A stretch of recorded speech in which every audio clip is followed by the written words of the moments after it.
Hi, ഇത് ഇന്നലത്തെ physics ക്ലാസ്സിലെ അസൈൻമെൻ്റ് ആണ്. ജൂൾ നിയമം നിങ്ങൾ പഠിച്ചല്ലോ, H=I²RT. ആ ഫോമുലയും പഠിച്ചു ജൂൾ നിയമത്തിൻ്റെ. അതിൽ നിന്ന് രണ്ട് ഫോമുല വേറെ എണ്ണം എന്ന് വെച്ചിട്ടുണ്ടെങ്കിൽ V²T/Rഉം പിന്നെ അതുപോലെ തന്നെ H=VIT. ഈ മൂന്ന് ഫോമുലകളും ഉപയോഗിച്ചിട്ട് ടെക്സ്റ്റിലെ പേജ് നമ്പർ 12, 13 കുറച്ച് ക്വസ്റ്റ്യൻസ് ഉണ്ട്. അത് ചെയ്യാന്നുള്ളതാണ് നിങ്ങളുടെ ഇത്തവണത്തെ അസൈൻമെൻറ്റ് വന്നിരിക്കുന്നത്. ഇതിൽ കുറേ കാര്യങ്ങൾ ടെക്സ്റ്റ് തന്നെ ചെയ്തിട്ടുണ്ട്. ടെക്സ്റ്റിൽ ഇല്ലാത്ത കാര്യങ്ങൾ നിങ്ങൾ ചെയ്താൽ മതിയായിരിക്കും. പേജ് നമ്പർ 12 200 ഓം പ്രതിരോധമുള്ള ഒരു ചാലകത്തിലൂടെ 0.2 ആംപിയർ വൈദ്യുതി 5 മിനിറ്റ് സമയം പ്രവഹിപ്പിച്ചാൽ ഉൽപ്പാദിപ്പിക്കപ്പെടുന്ന താപം എത്രയായിരിക്കും എന്നൊരു ചോദ്യമുണ്ട്. How much will be the heat developed if 0.2 ampere current flows through a conductor of resistance 200 ohm for 5 minutes? ഈ ചോദ്യത്തിൻ്റെ ഉത്തരം H=I²RT എന്ന് പറയുന്ന ഒരു ഫോമുല വെച്ചിട്ട് നമ്മൾ പഠിച്ച ഫോമുല വെച്ചിട്ട് ടെക്സ്റ്റ് ചെയ്തിട്ടുണ്ട്. ഉത്തരം കിട്ടിയിരിക്കുന്നത് 2400 ജൂൾ എന്നാണ് ആൻസർ കിട്ടിയിരിക്കുന്നത്. നിങ്ങളിതിൽ ചെയ്യാനുള്ള എന്തെന്ന് വെച്ചിട്ടുണ്ടെങ്കിൽ ഒരു ചെറിയൊരു സബ് പാർട്ടാണ് അത് തന്നേക്കുന്നതെന്ന് വെച്ചിട്ടുണ്ടെങ്കിൽ if 4 joule is 1 calorie then H= ജൂളിലാണ് നമുക്ക് ഈ ആൻസർ കിട്ടിയിരിക്കുന്നത്. I²RT ചെയ്തേക്കുമ്പോൾ നിങ്ങൾ ചെയ്യേണ്ടത് അതിനെ 4.2 ജൂളാണ് ഒരു കലോറി എന്നുണ്ടെങ്കിൽ 2400 ജൂൾ എത്ര കലോറി എന്നുള്ളത് നിങ്ങൾ എഴുതണം. അത് ചെയ്യാൻ വേണ്ടിയിട്ട് സിമ്പിളാണ്. ഈ 2400 ജൂളിനെ 4.2 കൊണ്ട് ഭാഗിച്ചാൽ മതി, ഡിവൈഡ് ചെയ്താൽ മതി. അപ്പം നിങ്ങൾക്ക് കിട്ടുന്ന ആൻസർ ആ ചോദ്യത്തിന് 571.428 കലോറി, 571.428 കലോറിന്ന് ആൻസർ കിട്ടും. ഇനി രണ്ടാമത്തെ ക്വസ്റ്റ്യൻ പേജ് നമ്പർ 12 തന്നെയുള്ള ഒരു ക്വസ്റ്റ്യൻ ആണ്. 230 വോൾട്ടിൽ പ്രവർത്തിക്കുന്ന ഒരു ബൾബിൻ്റെ പ്രതിരോധം 920 ഓം ആണെങ്കിൽ 3 മിനിറ്റിൽ ഉൽപ്പാദിപ്പിക്കപ്പെടുന്ന താപത്തിൻ്റെ അളവ് കണ്ടെത്താം. Let's find out the heat developed in 3 minutes by a device of resistance 920 ohm working under 230 volt. ഈ ക്വസ്റ്റ്യൻ നമുക്ക് പല ഫോമുല വെച്ചിട്ട് കണ്ടുപിടിക്കാം. ടെക്സ്റ്റിൽ അവർ ചെയ്തിട്ടുള്ളത് V²T/R എന്ന് പറയുന്ന ഫോമുല വെച്ചിട്ടാണ്. നിങ്ങളോട് ചെയ്യാൻ പറഞ്ഞിരിക്കുന്നത് വേറൊരു ഫോമുല വെച്ചിട്ട് ഇതേ ക്വസ്റ്റ്യൻ ചെയ്യാൻ പറഞ്ഞിട്ടുണ്ട്. നിങ്ങളോട് ചെയ്യാൻ പറഞ്ഞിരിക്കുന്നത് I²RT വെച്ചിട്ട് ഇത് ചെയ്യാനാണ്. അപ്പോൾ ഇങ്ങനെ ചെയ്യാന്നുള്ളതാണ് ഒരു ക്വസ്റ്റ്യൻ നിങ്ങൾക്ക് ഇപ്പോൾ ചെയ്യാനുള്ളത്. സിമ്പിളാണ്. ഇപ്പോൾ നമുക്ക് Vയും Rഉം Tയും ആണ് ഉള്ളത്. പക്ഷെ നമ്മൾ ഈ ഒരു പ്രോബ്ലം ഇപ്പോൾ ചെയ്യേണ്ടത് I²RT വെച്ചിട്ടാണ്. I നമുക്കില്ല. പക്ഷെ നമുക്ക് I എളുപ്പത്തിൽ ഈ തന്നിട്ടുള്ള Vയും Rഎന്നും കണ്ടുപിടിക്കാം. നമ്മൾ ഓംസ് ലോ പഠിച്ചതാണ് I=V/R. അങ്ങനെ V തന്നേക്കുന്ന 230 വോൾട്ടും R തന്നേക്കുന്ന 920 ഓമും തമ്മിൽ ഡിവൈഡ് ചെയ്താൽ 230 divide by 920 230 volt divide by 920 ohm ചെയ്യുമ്പോഴത്തേക്കും നമുക്ക് കറണ്ട് കിട്ടിയിട്ടുണ്ട് 0.25 ആംപിയർ എന്ന്. കറണ്ട് കിട്ടിയിട്ടുണ്ടെങ്കിൽ എളുപ്പമല്ലേ. ആ കറണ്ടിനെ എടുത്ത് നമ്മൾ H=I²RTയിൽ കൊടുത്താൽ മതി. H=I² എന്തുവാ 0.25 സ്ക്വയർ ഇൻറ്റു ബാക്കി നേരത്തെയുള്ള പ്രോബ്ലത്തിലുള്ളതുപോലെ തന്നെ അങ്ങ് എടുത്ത് ചെയ്താൽ മതി. അപ്പം നമുക്ക് കിട്ടുന്നത് 10380 ജൂൾ അഥവാ 10350 ജൂൾ എന്നാണ് ആൻസർ കിട്ടുന്നത്. ഇവിടെ ഒരു കുഞ്ഞു ക്വസ്റ്റ്യൻ ചോദിച്ചിട്ടുണ്ട്. Is there any difference in the amount of heat energy thus obtained? അതായത് അവർ ചെയ്തത് V²T/R ഫോമുലയിലാണ്. ഇപ്പോൾ നമ്മളോട് I²RT വെച്ച് ചെയ്യാൻ പറഞ്ഞിട്ടുണ്ട്. അപ്പോൾ ഇത് രണ്ടും ചെയ്തതിൽ കിട്ടിയിട്ടുള്ള ഹീറ്റ് എനർജിക്ക് എന്തെങ്കിലും വ്യത്യാസം ഉണ്ടോ എന്നാണ്. ഇല്ല, സെയിം ആൻസറാണ് നമുക്ക് കിട്ടിയിരിക്കുന്നത്. അതുകൊണ്ട് നോ ആൻസർ എഴുതി. ലഭിക്കുന്ന താപത്തിൽ വ്യത്യാസമുണ്ടോ? ഇല്ല. മലയാളം മീഡിയംകാരുടെ ക്വസ്റ്റ്യൻ ടെക്സ്റ്റിൽ ലഭിക്കുന്ന താപത്തിൽ വ്യത്യാസമുണ്ടോ എന്നാണ് ചോദിച്ചിരിക്കുന്നത്. അതിനില്ല എന്ന് ഉത്തരം എഴുതുക. ഇനി അടുത്ത് നമ്മൾ പോകുന്ന ക്വസ്റ്റ്യൻ എന്ന് പറഞ്ഞാൽ സെയിം പേജിൽ തന്നെയാണ് ആ ഒരു ക്വസ്റ്റ്യൻ കിടക്കുന്നത്. മലയാളം മീഡിയംകാരുടെ ടെക്സ്റ്റിൽ ആ 12ാമത്തെ പേജിൽ തന്നെ ഉണ്ട് ആ ഒരു കുഞ്ഞു ക്വസ്റ്റ്യനും കൂടെ.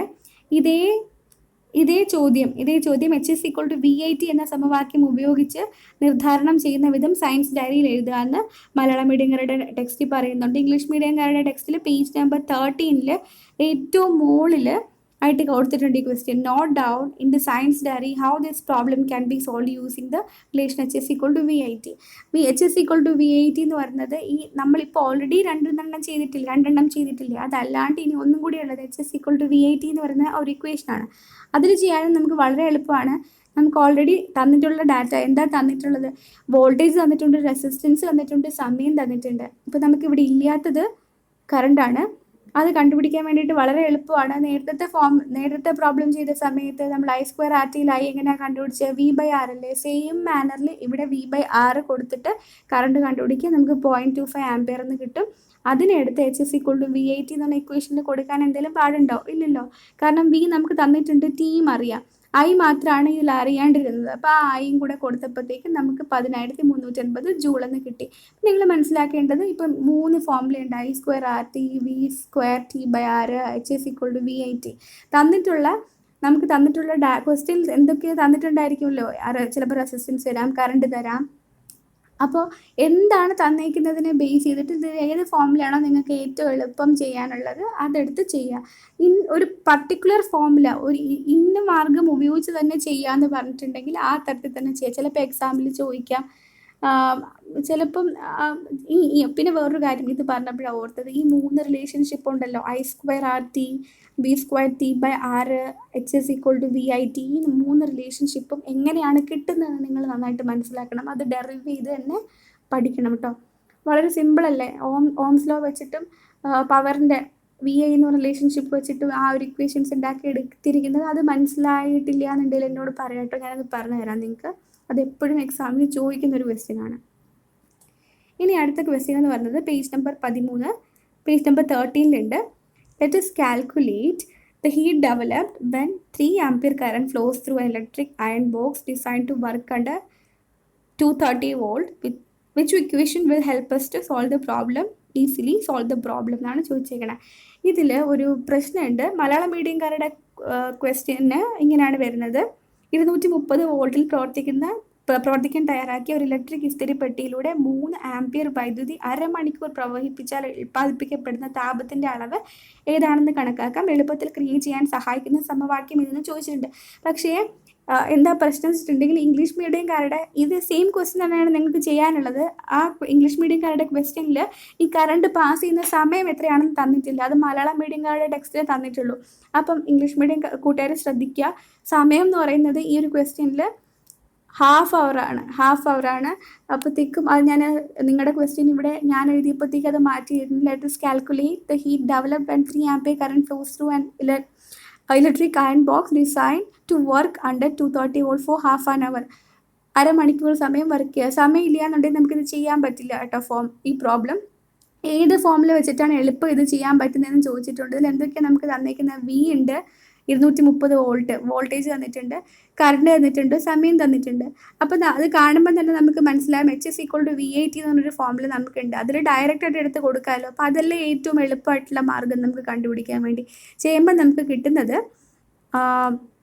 12,42,000 ജൂളെന്ന് കിട്ടും. അപ്പം ഇത്രയും വലിയ നമ്പറായിട്ട് വേണമെങ്കിൽ എഴുതാം. നിങ്ങൾക്ക് ആൻസർ കറക്റ്റ് തന്നെയാണ്.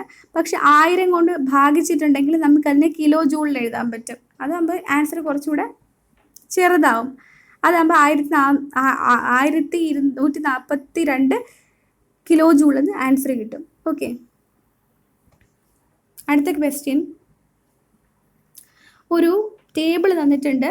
നിങ്ങൾ ടെക്സ്റ്റ് എടുക്കുക ഇത് കാണുമ്പോഴത്തേക്കും. എന്നിട്ട് അത് രണ്ടും കൂടെ ഇത് ഞാൻ പറയുന്നത് അതുമായിട്ട് നോക്കുക.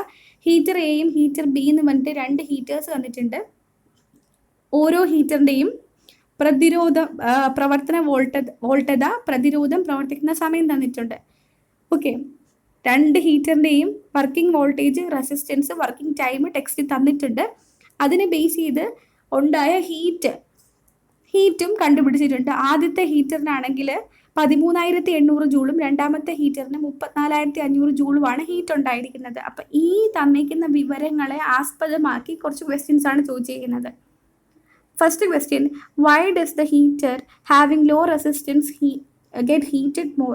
അപ്പം ക്വസ്റ്റ്യൻ: എന്തുകൊണ്ടാണ് പ്രതിരോധം കുറഞ്ഞ ഹീറ്റർ കൂടുതൽ ചൂടായ ഹീറ്റർ? ഇപ്പം നിങ്ങൾക്ക് ഈ ഡാറ്റ ടേബിൾ ടെക്സ്റ്റിലെ പട്ടിക നോക്കിയിട്ടുണ്ടെങ്കിൽ മനസ്സിലാവും.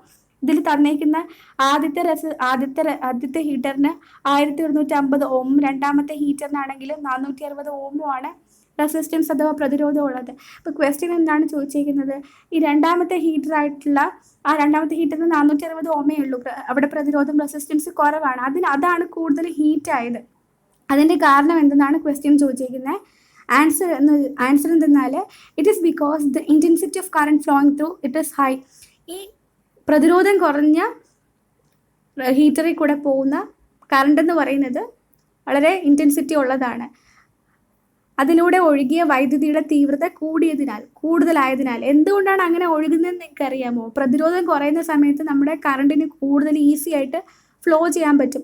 നിങ്ങൾക്ക് ഈസി ആയിട്ട് മനസ്സിലാക്കാം. എന്തെങ്കിലും റെസിസ്റ്റൻസ്, പ്രതിരോധം എന്ന് വെച്ചിട്ടുള്ള ഒരു തടസ്സം എന്നാണ് അർത്ഥം. അപ്പോൾ കറണ്ടിന് ഈസി ആയിട്ട് തടസ്സം ഉണ്ടെങ്കിൽ, കൂടുതൽ റെസിസ്റ്റൻസ് അഥവാ തടസ്സം ഉണ്ടെങ്കിൽ കറണ്ടിന് ഈസി ആയിട്ട് ഒഴുകാൻ പറ്റുമോ? ഇല്ല.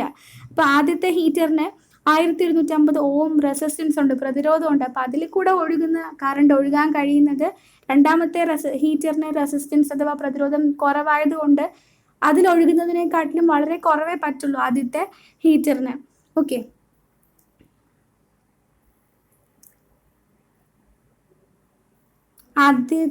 രണ്ടാമത്തെ ഹീറ്റർ ആണെങ്കിൽ കുറച്ച് റെസിസ്റ്റൻസ് മാത്രം, കുറച്ച് പ്രതിരോധം മാത്രമേ ഉണ്ടായുള്ളൂ.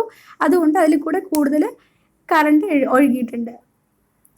In which way does the change in resistance include the heat developed? Okay, അതാണ് അടുത്ത ക്വസ്റ്റ്യൻ.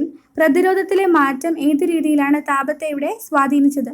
റെസിസ്റ്റൻസ് അഥവാ പ്രതിരോധം നമ്മളിപ്പോൾ പറഞ്ഞതാണ്, അത് ചേഞ്ച് ചെയ്യുന്നുണ്ടല്ലോ. ഒരു ഹീറ്ററിനാണെങ്കിൽ കൂടുതലും ഒരു ഹീറ്ററിൽ കുറവുമാണ് റെസിസ്റ്റൻസ്, പ്രതിരോധം. അപ്പോൾ അവിടെ ഉണ്ടായ താപത്തിന് എങ്ങനെയാണ് ഈ റെസിസ്റ്റൻസിൻ്റെ ഈ രണ്ട് വ്യത്യാസങ്ങൾ സ്വാധീനിച്ചെന്നാണ് നമുക്ക് എന്താ പറയാൻ പറ്റുക? As resistance increases heat decreases. പ്രതിരോധം കൂടുന്ന സമയത്ത് താപം കുറഞ്ഞു. അപ്പോൾ എന്താണ് ഇവിടെ കണ്ട മാറ്റം? As resistance increases heat decreases. അത് ഇംഗ്ലീഷ് മീഡിയംകാർ എഴുതുക. മലയാളം മീഡിയംകാർ പ്രതിരോധം കൂടിയപ്പോൾ താപം കുറയുന്നു എന്ന് എഴുതുക. പ്രതിരോധം കൂടുമ്പോഴത്തേക്കും നമുക്ക് കറണ്ടിന് ഫ്ലോ ചെയ്യാൻ പറ്റില്ല, അതിലൂടെ ഒഴുകാൻ പറ്റില്ല, അതുകൊണ്ട് ജനറേറ്റ് ചെയ്യുന്ന താപവും കുറയും. ഓക്കെ, അടുത്ത question. Find out the current in the heater A and B and compare the heat developed. Heater A, B എന്നിവയിലെ കറണ്ട് കണ്ടെത്തി ഉൽപ്പാദിപ്പിക്കപ്പെടുന്ന താപവുമായി താരതമ്യം ചെയ്യുക എന്നുള്ളതാണ് ക്വസ്റ്റ്യൻ. കറണ്ട് കണ്ടുപിടിക്കാൻ എളുപ്പമാണ്. കാരണം ഈ രണ്ട് ഹീറ്ററിൻ്റെയും വോൾട്ടേജും റെസിസ്റ്റൻസും പ്രതിരോധവും വോൾട്ടതയും തന്നിട്ടുണ്ട്, പ്രവർത്തന വോൾട്ടതയും തന്നിട്ടുണ്ട്, വിയും ആറും തന്നിട്ടുണ്ട്. അപ്പോൾ അതിന് നമുക്ക് രണ്ട് ഹീറ്ററിൻ്റെയും കറണ്ട് കണ്ടുപിടിക്കാൻ എളുപ്പമാണ്. V/R എന്നുള്ള ആ ഒരു റിലേഷൻഷിപ്പ് ഉപയോഗിക്കാം. ആദ്യത്തെ ഹീറ്റർ എടുത്തു കഴിഞ്ഞിട്ടുണ്ടെങ്കിൽ, ഹീറ്റർ എ എടുത്തിട്ടുണ്ടെങ്കിൽ അതിലെ വോൾട്ടേജ് 230 വോൾട്ടാണ്, റെസിസ്റ്റൻസ് എന്ന് പറയുന്നത് 1150 ഓം ആണ്. അപ്പോൾ നമ്മൾ ഓംസിൽ പഠിച്ച റിലേഷൻഷിപ്പ് I = V/R ഡിവൈഡ് ചെയ്യുമ്പോൾ 230 ഡിവൈഡഡ് ബൈ 1150 വരും. അപ്പോൾ നമുക്ക് കിട്ടുന്ന കറണ്ട് എന്ന് പറയുന്നത് 0.2 ആംപിയർ ആണ് കിട്ടുന്നത്. രണ്ടാമത്തെ ഹീറ്ററിനെ സംബന്ധിച്ച് വോൾട്ടേജ് എന്ന് പറയുന്നത് 230ഉം റെസിസ്റ്റൻസ് എന്ന് പറയുന്നത് 460 ഓമുമാണ്. അത് 230 ഡിവൈഡഡ് ബൈ 460 ചെയ്യുമ്പോഴത്തേക്കും നമുക്ക് കിട്ടുന്ന കറണ്ട് എന്ന് പറയുന്നത് 0.5 ആംപിയർ ആണ്. അപ്പം എന്താ, ആദ്യത്തെ ഹീറ്ററിന് കറണ്ട് കുറവാണ്, രണ്ടാമത്തെ ഹീറ്ററിന് കറണ്ട് കൂടുതലാണ്. ഇതിൽ നിന്ന് മനസ്സിലാക്കാൻ പറ്റുന്ന കാര്യം എന്തുവാണ്? കറണ്ട് കൂടുന്ന സമയത്ത് ഉൽപ്പാദിപ്പിക്കപ്പെടുന്ന താപവും കൂടുന്നു. രണ്ടാമത്തെ ഹീറ്ററിന്, നിങ്ങളുടെ കയ്യിൽ ടെക്സ്റ്റ് ഉണ്ടല്ലോ ഇപ്പോൾ, അത് നിങ്ങൾ കാണുന്നുണ്ടല്ലോ, ഹീറ്റർ ബിയിലാണ് കൂടുതൽ കറണ്ട് ഉൽപ്പാദിപ്പിച്ചേക്കുന്നത്. അതുപോലെ തന്നെ കൂടുതൽ കറണ്ട് ഒഴുകുന്നത് ഹീറ്റർ ബിയിലാണ്. കൂടുതൽ താപം ഉൽപ്പാദിപ്പിച്ചേക്കുന്നതും ഹീറ്റ് ഉൽപ്പാദിപ്പിച്ചേക്കുന്നതും ആര് തന്നെയാണ്? ഹീറ്റർ ബി തന്നെയാണ്. അപ്പോൾ നമുക്ക് അതിൽ നിന്ന് എന്താ മനസ്സിലാക്കുന്നത്? When I increases H also increases. Current increase ചെയ്യുന്ന സമയത്ത് എച്ച് അഥവാ താപം ഇൻക്രീസ് ചെയ്യുന്നു. അപ്പോൾ ഇംഗ്ലീഷ് മീഡിയംകാർ എന്താ എഴുതുക? When I increases, I means current increases, H also increases. Malayalam മീഡിയംകാർ എഴുതുക കറണ്ട് കൂടുമ്പോൾ ഉൽപ്പാദിപ്പിക്കപ്പെടുന്ന താപവും കൂടുന്നു. അതിൻ്റെ കാരണം അറിയാമല്ലോ, എന്തുകൊണ്ടാണ് അങ്ങനെ സംഭവിക്കുന്നത്? കറണ്ട് കൂടുന്ന സമയത്ത് ഉൽപ്പാദിപ്പിക്കപ്പെടുന്ന താപവും കൂടുന്നു എന്ന് പറയുന്നതിൻ്റെ കാര്യം, കറണ്ട് കൂടണമെങ്കിൽ അവിടെ പ്രതിരോധം കുറയണം. അപ്പോൾ കറണ്ടിന് ഈസി ആയിട്ട് ഫ്ലോ ചെയ്യാൻ പറ്റും. അങ്ങനെ ആകുമ്പോഴത്തേക്ക് താപവും കൂടുക ചെയ്യുന്നത്. ഇനി അടുത്ത question, last question. How do the resistors bring about a change in the current in the circuit?